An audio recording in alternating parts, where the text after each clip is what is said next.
So a lot of polling on how Americans are doing. New surveys show Americans are unhappier than they've been in 50 years. Why is that exactly? And more important, how do we fix it? Arthur Milik is a public intellectual. He's thought a lot about that question. He's executive director of the Claremont Institute. We talked to him for a brand new episode of Tucker Carlson today. It's fascinating. Here's part of it.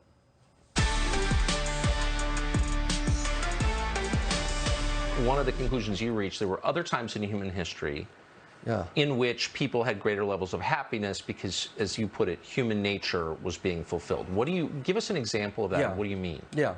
Well, a part of that is that I think when you look at, some of these ancient histories, especially Thucydides, you see that there were people that belonged to a city that had genuine ambitions and that actually ruled themselves. And in many regards, that is a form of fulfillment of human nature.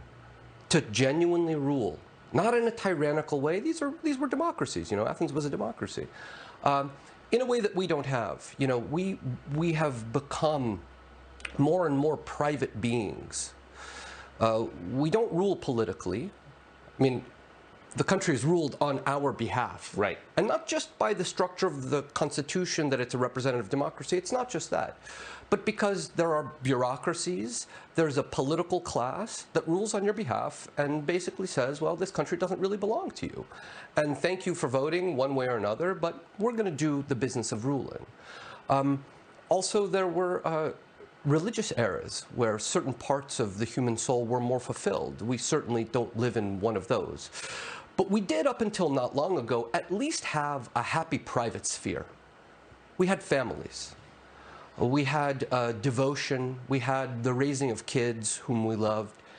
And that also is degrading more and more, is being dismantled.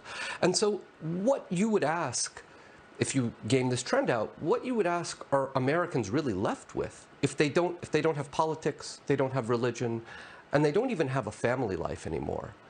And it's not a happy circumstance. So what is the answer? Consumer goods, or what is the answer? Yeah, it would have to be. It's not even just consumer goods. It would just have to be some kind of relentless titillation. The movies, the music, the drugs, all of that. But even that's not enough. It's not enough because everybody feels somehow that leads to unhappiness.